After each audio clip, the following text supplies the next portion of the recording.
Welcome to the Normal People Fitness Podcast. My name is Steve Marsden, and we're going to talk about getting fit, getting healthy, feeling good, while eating the things you want to eat and doing the things you want to do.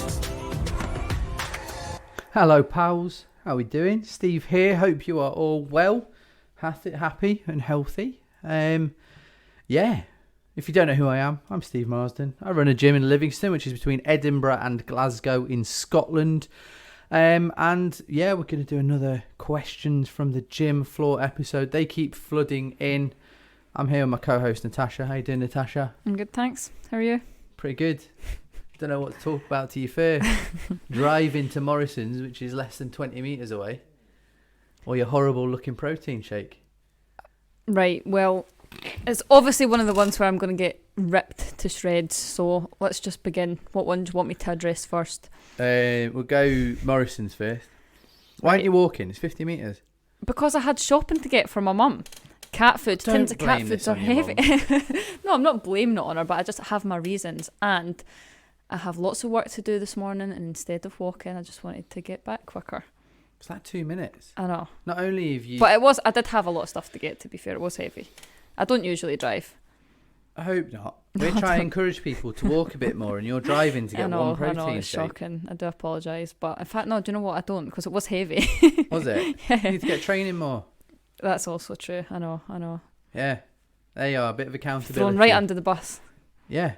I will throw you under the bus if you keep driving, polluting our planet. Your bloody generation's been going on about this for years. Have you got about Greta? Have you forgot about her already? Greta.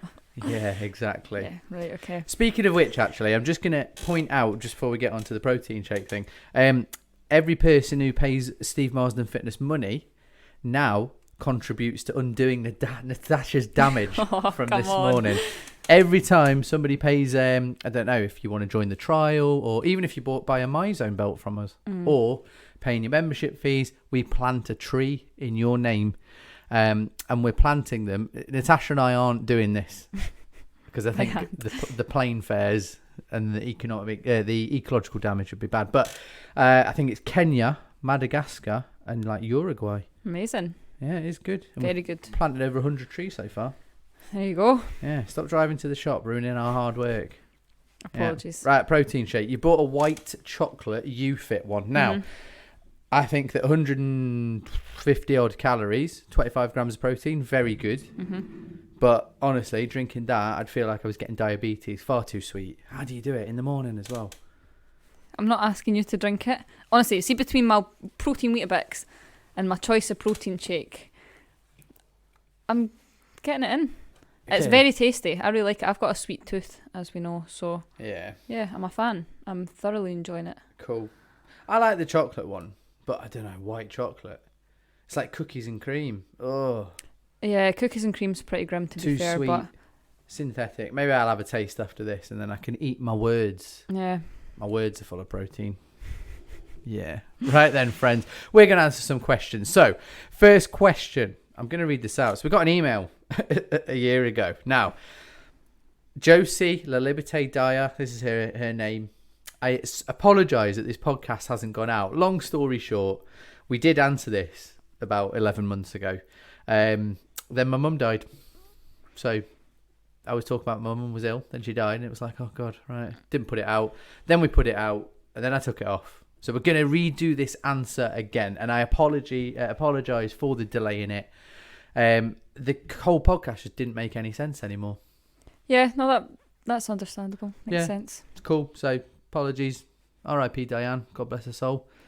She wanted me to answer this question for you, Josie.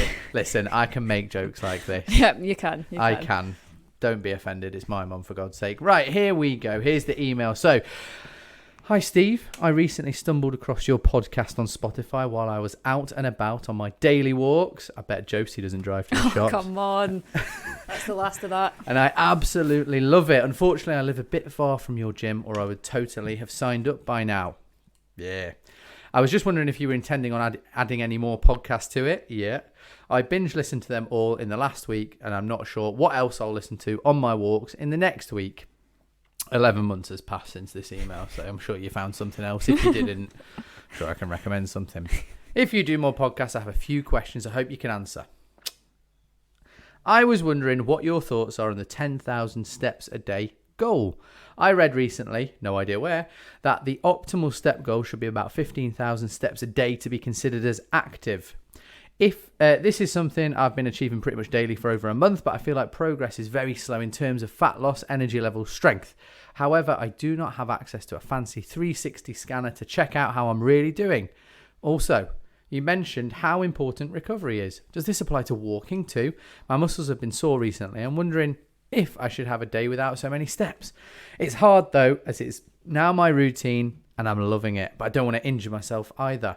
I haven't started weight training yet, as I need to find myself a friendly gym like yours first. It's definitely on my goals list for the next few weeks after listening to your podcast though. Thanks again for your amazing Normal People Fitness podcast. Hope to see many more episodes in the future. Cheers, Josie Dyer, 38 female, originally from Montreal, Canada, but moved to West Yorkshire, UK 12 years ago. What a great email. What a great email. Yeah, I still remember when this came in. Buzzing, weren't we? All that time ago. And yeah, especially you, Steve. The biggest smile on your face ever. I know. Awesome. Yeah. Again, apologies, Josie, but we'll answer that question now. Right then, we'll start on, let's just start on walking. Yeah, won't go into the number of steps, but walking, Natasha, why is it good for you? It's very, very underrated for how many calories you can actually burn just by walking. Something I always explain to people is how your total daily energy expenditure is split up. About 15% of the calories that you burn every single day comes from your non-exercise activity thermogenesis, which is a very fancy name of just saying you kicking about every day, basically. And only 5% of it comes from your planned exercise that you do in the gym and stuff, which is not to say, obviously, that we don't recommend the gym. We'd be very hypocritical saying that, but you can actually burn a hell of a lot more calories and put yourself into more of a calorie deficit by putting your steps up. So exactly that. If you are somebody who wants to improve body composition, you want to lose a bit of fat, lose some dress sizes or t-shirt sizes, etc., you do need to be in a calorie deficit. Now, whether you are measuring, do you know what I mean, tracking your food or whatever, don't care. Your body's doing it. Yeah. If you are on Slimming World or you're on another diet, if you lose fat or weight, you are in a calorie deficit. If you work at a desk or an office or whatever, you're doing what? About, I think, 3,000 to 4,000 steps per day, some survey told me once. It's a really easy win, isn't it? You just get up, you move a bit more, you burn a few more calories.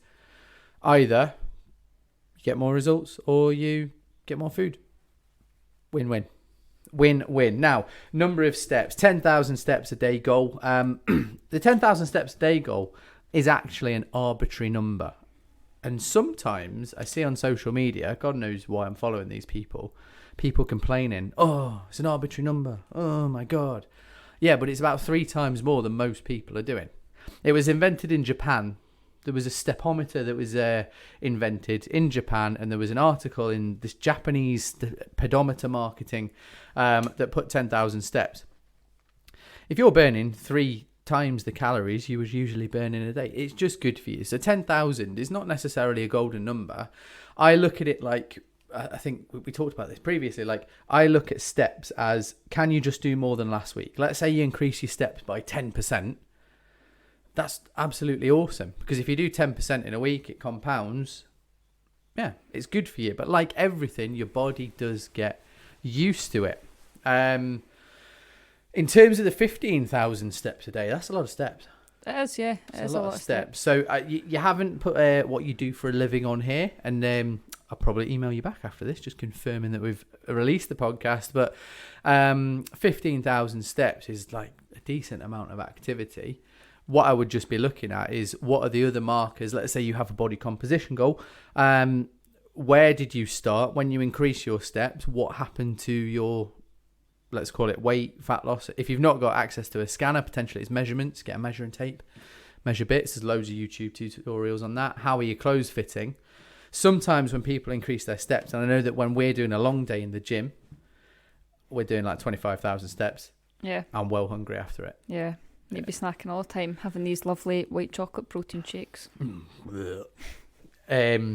you have whatever proteiny goodness you like. But yeah, progress will be slow because your body does get used to it a little bit. Now, this is where, yes, planned exercise doesn't burn that many calories. It can burn between, 300 to 1,000, depending on your body weight and many factors. But if you are weight training, what it is doing is stimulating a bit of muscle. And then when your muscles are stimulated and you're in a calorie deficit, your body's like, whoa, we've not got enough energy to keep all of this stuff in us. Let's get rid of some of it. Oh, we've just used our muscles. Maybe we'll need them again. Let's prioritize the fat loss. So that's how it fits into the overall picture. Recovery and walking. I don't think you need to recover from walking unless you've done something absolutely crazy. Big shout out to Jackie and Mark. God, I'm going to get you two on the podcast. Just mention you literally every podcast. Remember when they did the West Highland Way? Yes. Yeah. I don't think they'll ever forget. No, I don't think we will. Nope. Nah. Anyway, your infrastructure needs to recover. So you might get blisters if you're doing a crazy amount compared to what you usually do. But I wouldn't worry too much. I think the negative to walking loads is just it takes ages. I would say as well, it depends the terrain that you're walking on. Oof. Because my dad, bless him, he loves a wee trip to the Pentlands these days, and he keeps coming home and having sore calves and whatnot. And it's not the amount of steps he's doing. He's doing like probably the same, about 15,000 steps. But because of where about he's walking, it's affecting him more and negatively, I would say. Oof. That's a conversation I've been having with him. Is it? Telling your dad off for walking too much? Yeah. God, your family lives on the edge. Well. A weighted vest? Yeah, don't even get me started.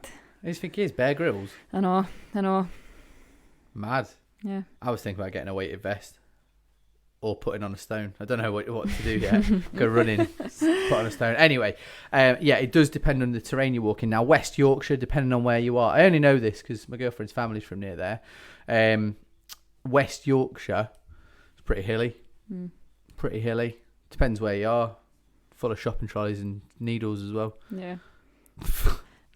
I don't know why I said yeah, you just agreed with me blindly, Natasha. I know, that's Jesus, bad. You've just offended everybody in West Yorkshire. But yeah, if you're just skim past that one. If you're feeling like you're sore and you need to recover, then listen to your body. You obviously do need to, whether it's from the steps, God knows how many you were doing beforehand. That's what a lot of people come in and they say, oh, but Natasha, I'm getting my 10,000 steps. And I'm like, well, how many were you doing before you started the gym? Oh, still 10,000. It's like, well, you've not progressed any, you've not increased it. So yeah, it just depends. Oh, do you know, I used to train someone who bought themselves a Fitbit and then they were like, oh my God, I've done 7,000 steps, and then just started eating more because to reward themselves just because they saw the number. And it's like, hey, everyone. Right, just to provide some clarity for you, Josie, keep doing your steps. In terms of recovery from it, if you saw, i.e. if the terrain changes and your calves do hurt, like Natasha's dad, or you start wearing a weighted vest, don't buy one of them. And for God's sake, don't buy them little ankle weights. Have you ever seen them? I used to have to wear them doing athletics, yeah. Did you? Yeah. God. I still have them in my house, probably. Yeah. Terrible. Take it your coach learned to coach people in the 50s. Yeah. Probably, yeah. Yeah, cool. They've not been used any time recently. Yeah. They add weight, but they're adding weight to a joint that is really weak in most people. And if people have tight hips, your knees and your ankles will feel it. Why you would then add weight to what I would call poor movement? Oh my God. Yeah. And that is why my knees crack every time I stand up off a chair. Yeah. You seen Game of Thrones? I have, yeah. You know, the old guy? What one? Maester Pycelle. Yes. Yeah, he cracks a lot. If you don't know what I'm on about, I'm sorry, but this is what talking to me at any time is like. In terms of gyms, Josie, I can help you out. I know a lot of gyms and stuff. I'll give you a recommendation. I don't really know where you are in West Yorkshire, but I know places in Leeds, Huddersfield. I know those places, so you just give me a shout. Got a big network of gyms that are a bit like mine. They don't have me and Natasha, unfortunately. They're probably a little bit more professional than I am, at least. Natasha's very professional.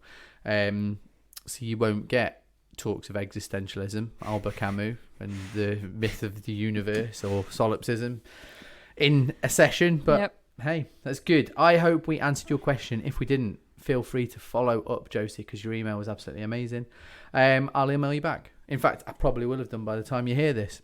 whatever I said was just redundant there. Natasha, let's go on to some other stuff. Cool, let's do it. Cool. So, where's my questions? Okay. What is the best way to get a flat stomach or six pack? Now, you are smirking. Yeah.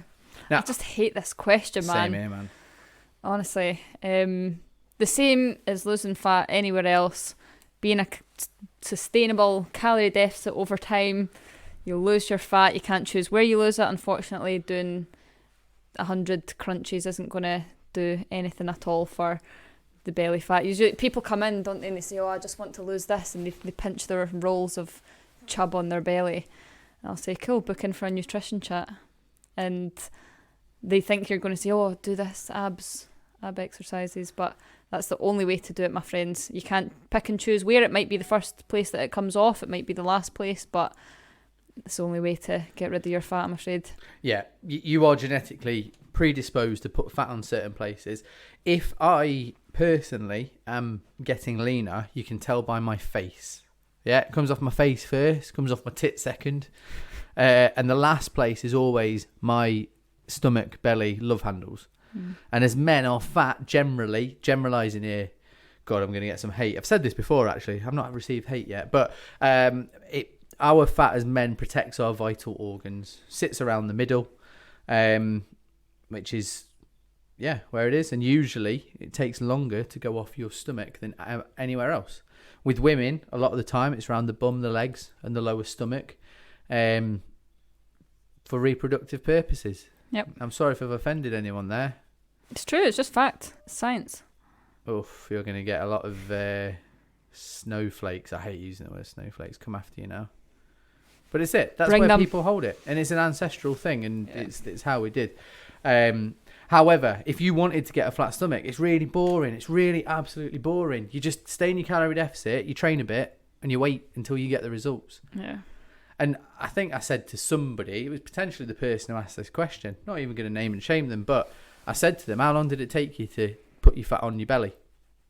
20 years. All right, then. It's probably going to take more than a month to get it off.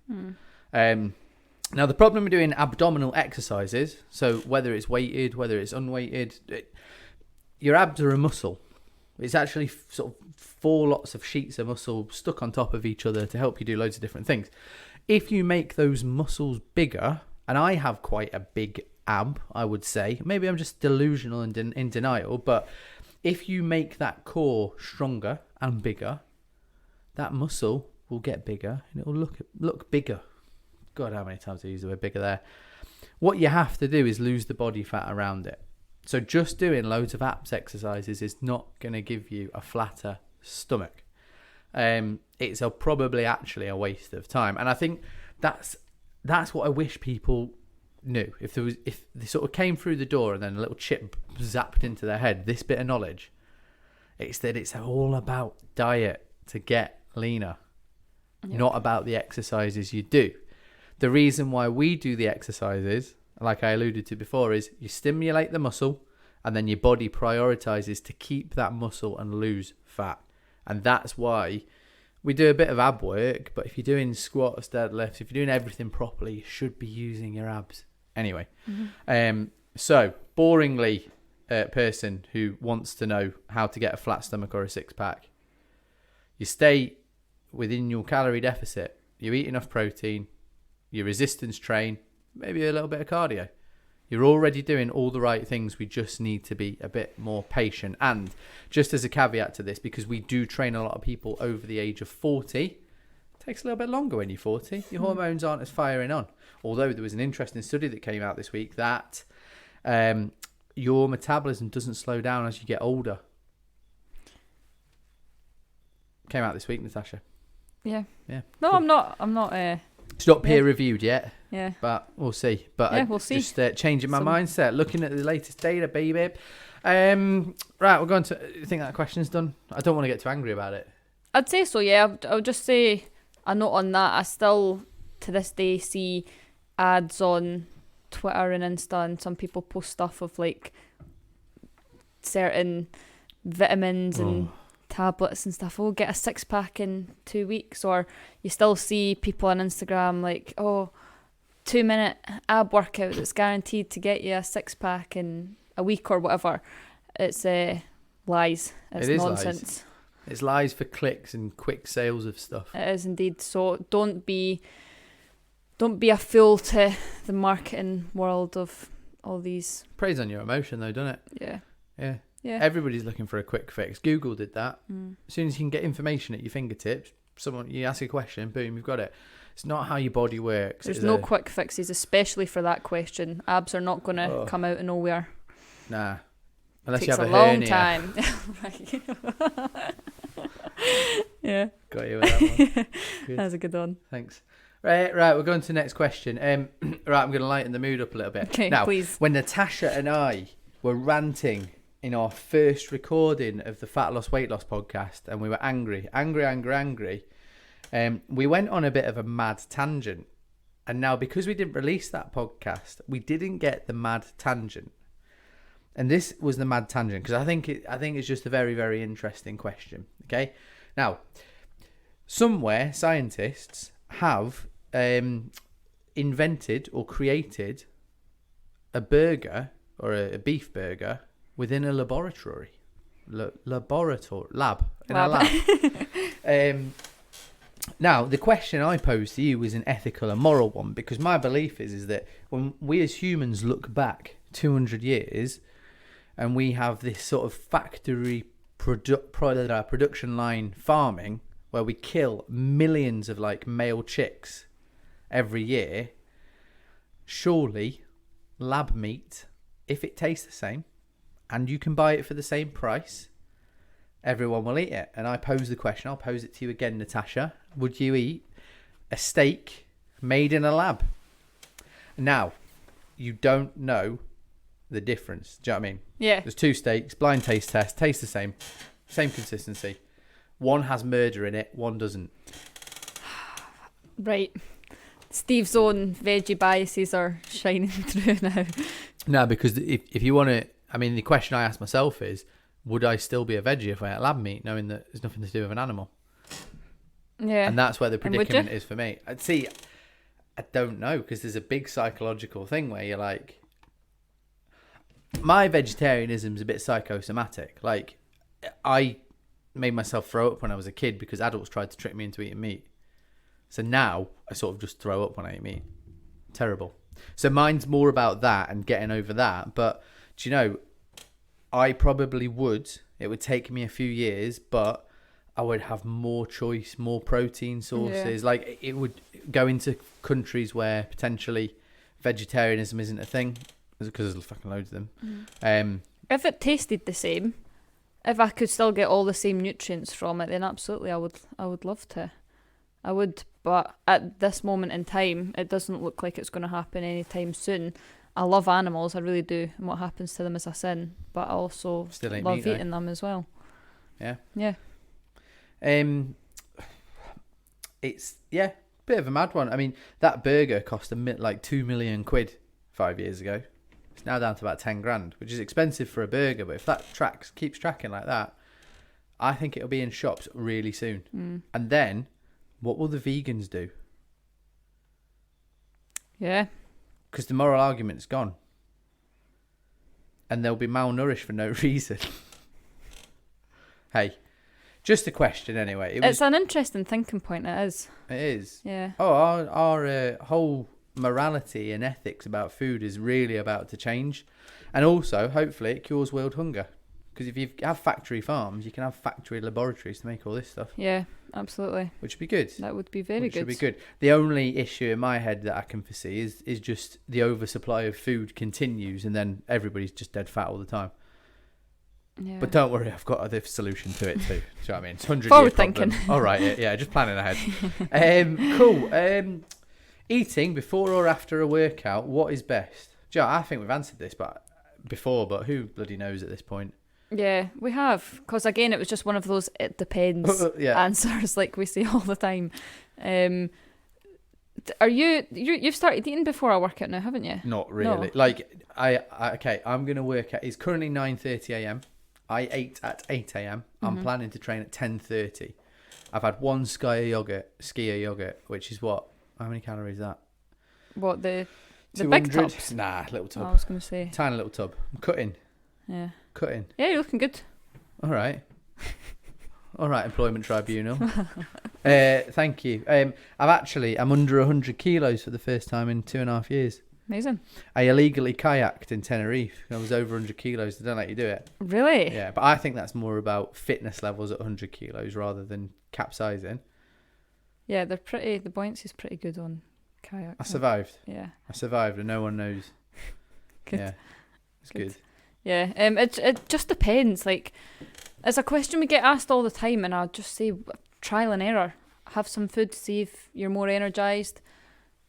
Train without having food, see if it affects you at all. A lot of people feel sick if they eat before, even if they leave a good amount of time. Me. Yeah, will still feel a wee bit queasy when working out, whereas I personally can't leave the house without eating, never mind exercise. So it's personal preference, it really is. Exactly. Now, the science behind this is basically you should probably eat some carbs before a workout and then protein and carbs after it. But life doesn't dictate that way. Like, if I eat anything before a workout, even coaching, like I do a walkout, which is where you sort of go from standing to full plank position to standing again, I feel like I'm going to throw up. Like, I squash my big belly and I just feel like I'm going to vomit.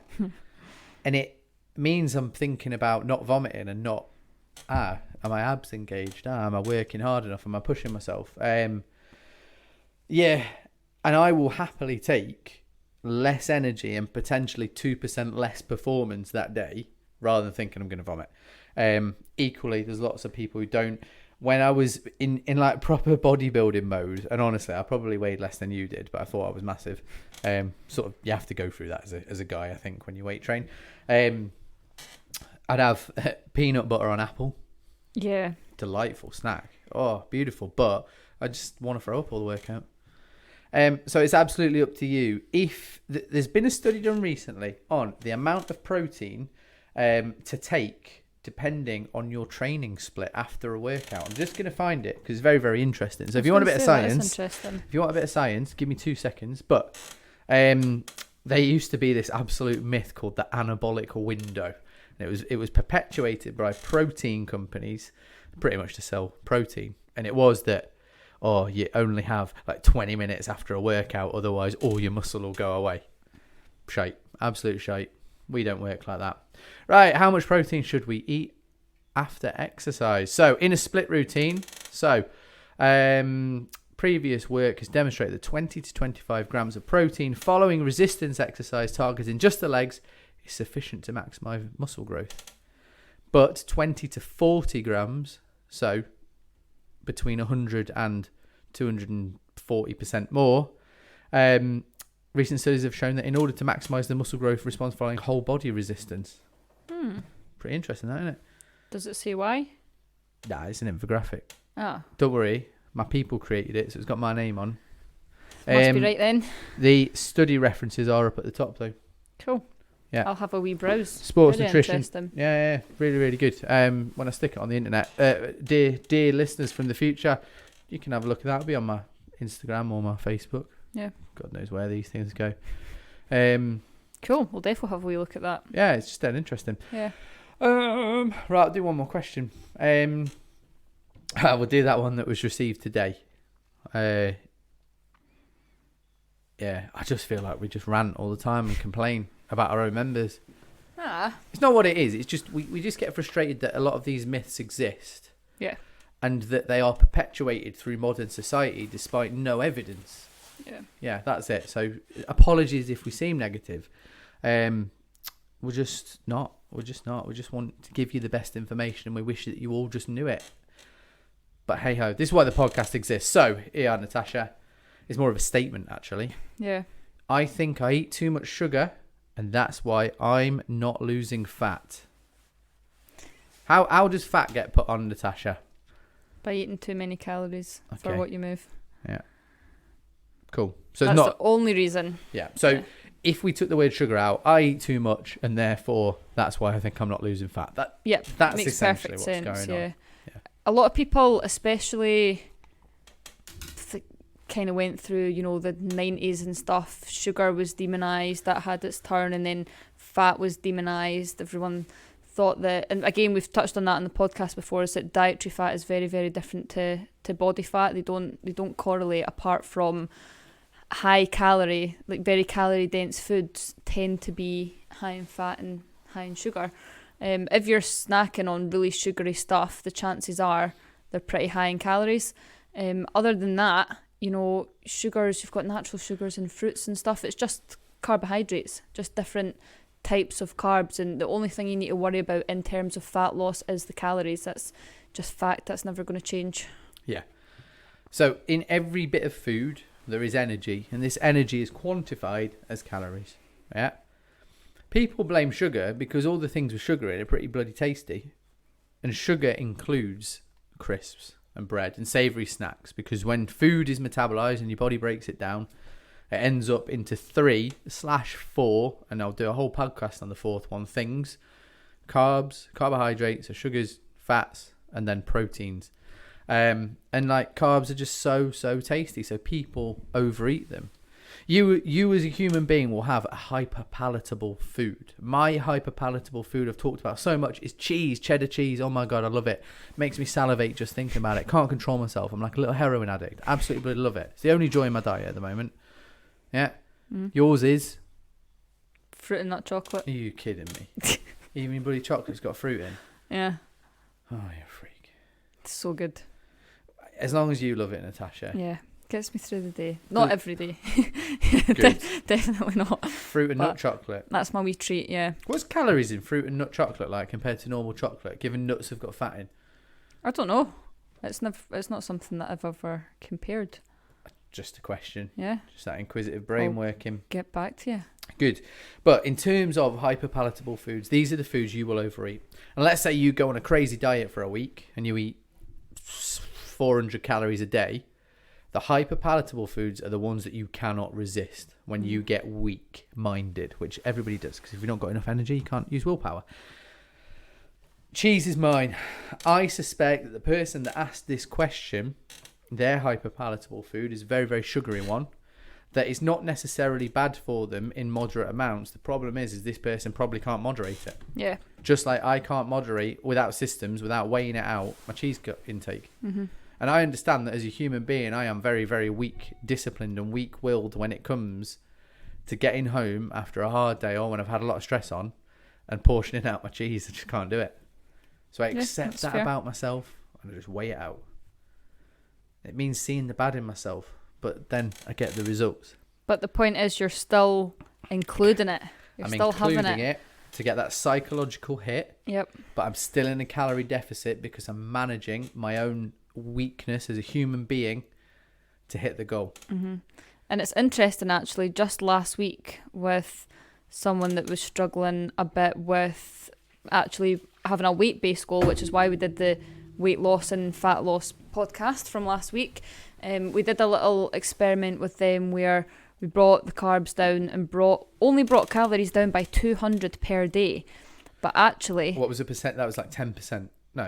It was from 2,000 to 1,800. Yeah, cool. 10%. Yeah. Which, to be fair, is a harsh drop. But as we explained on the podcast, because they wanted a really quick goal, we had to drop it by quite the amount. Yep. 10% is not a crazy amount, to be fair. But it's still enough. It's one less snack per day.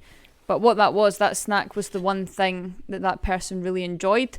And I always say over-restricting your food always leads to overeating. What snack was it?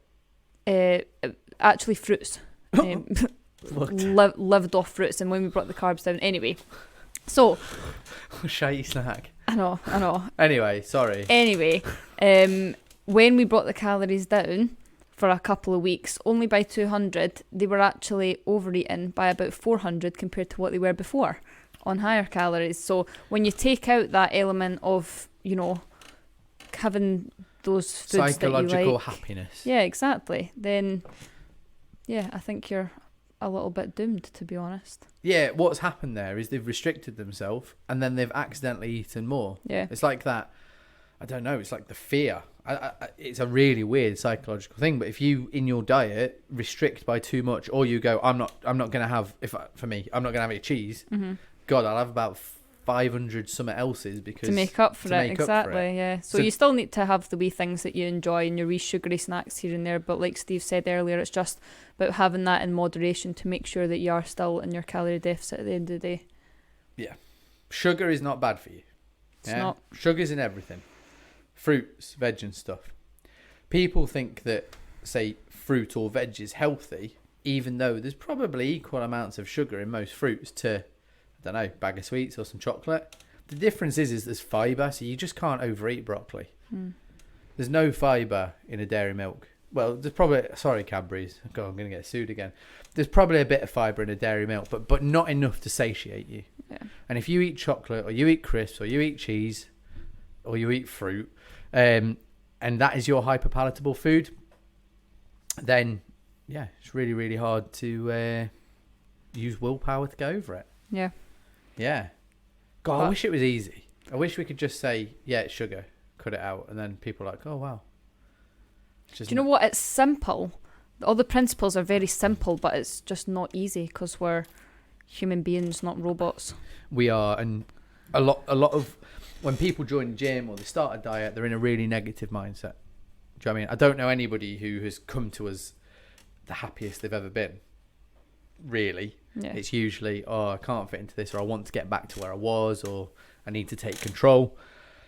So there's a lot of emotions going on about yourself and your body and your relationship with food. And unfortunately, we are the good guys where we're like, hey, it's going to take a long time. Here are the proper things to do. Do you know how much money we could make if I invented a pill and I'd just put flour in it, probably. Like, oh no, I'd put my green veg. No, I wouldn't. That's got stuff in that helps people. No, put a bit of flour in, sell these pills, make 50 quid a pop, stick on the label, might not work or must be followed with a diet and workout regimen, otherwise might not work. It makes so much money, but it's not about that. It's not about that. But for some people it is, and a lot of information, especially on social media, just gets in the way. Not going to go on this rant. Keep listening to the podcast and you'll be Yeah. fine, Trips. Do you know what? Once you've listened to like 4 episodes, you'll have heard every question answered that we'll get in the future. I know. That's pretty much true. it. I'm actually going to throw one more in. We've got under 5 minutes to answer it, and I want to just go over, because this person is a vegan. We've got another vegan who's struggling to hit their protein at the minute. Now, I'm a vegetarian. I went vegan for 3 weeks once. It was too hard, so I went back. Very quick story. I had a mate at work. He bet me that I couldn't be vegan for a month. He was going to go raw, so nothing cooked. Absolutely mental. Yeah. He was just drinking juices all day, and he was like, I feel so euphoric. And he's probably had about 300 calories a day. I was eating cheese sneakily in the toilet because I just couldn't be a vegan. Now, protein and veganism. Listen, you can get goals when you are a vegan. I am going to talk about this purely nutritionally and physiologically. I don't give a shit about your morals, your ethics, why you're doing it. I'm just accepting you are going to be vegan and we have to work with that. So, with being vegan, you are limited on your protein options and they are not as efficient or complete as if you were an omnivore or a carnivore. Some people call themselves carnivores, but they eat veg as well. So they're omnivores. Omni. Yeah. How would you increase a vegan's protein intake within a calorie deficit? Because that's the important bit. Yeah. Yeah. Do you know what I always... Well, apart from your usual vegan protein bars, and you've got a fair few options now. You've got the vegan protein and the vegan clear protein and stuff like that. Drinks are probably going to be your best bet for getting a big protein hit in quick. And I think you'll really struggle natural food sources wise without that. But do you know what I love as a meat eater myself? Corn mince, corn chicken. It's actually not terrible for protein, not massively different to actual meat. I have corn. Yeah, I like it. I actually prefer the mince to... I have corn. Watch out for certain brands and certain recipes for corn. Firstly, it's made in a factory and it's not very healthy. It's completely, absolutely man-made. And there's not many nutrients, yeah? Now, this is a big staple part of my diet. So you are basically having a bit of man-made food. Some of it has egg or milk protein in. You have to read the labels. Do not assume it's vegan. Linda McCartney is not vegan. Yep. Yeah. So this was the trap I fell into when I tried to be vegan, because some of the meat-free products are Just not veggie. animal-free. So Yeah. it's really tough. Very, very simple answer, and it's a very, very actionable tip. I might do a vegan podcast. Not sure, because it's a very militant group of people. And I don't mean you, Liam. I mean generally on the internet. There's a lot of hatred towards any sort of animal cruelty, which I completely agree with. But nutritionally and physiologically, there are some challenges there. When you have your soy isolate or your pea isolate or your brown rice isolate, so these are all protein powders that are made from different sources other than, say, whey or casein. Put 4 scoops in with water. It's going to taste a bit horrible. It's going to be a bit thick, but you're going to get about 80 grams of protein in the one hit. And hopefully what it does is it increases your protein intake while keeping your calories not that much, leaving you room for some nice food. Other than that, I mean, you're eating a shit ton of spinach, but you'll get too full very quickly. You've got nuts, but they're really high in calories per grams of protein. So I'd be going for the most pragmatic approach, just sticking loads of scoops of protein in a shake, just gulping it down every day if you do want to hit your protein goal. Otherwise, you're going to have to be a little bit inefficient. Potentially, you're not going to hit your protein goal, not keep as much muscle mass, but hey, it's a choice you made, and we live and die by our choices in life. It's fair. Yeah, fair. Yeah. Cool. Right. Done. It's a good one. Good. It was all right. Gonna do a special podcast on certain things that have been happening. Soon.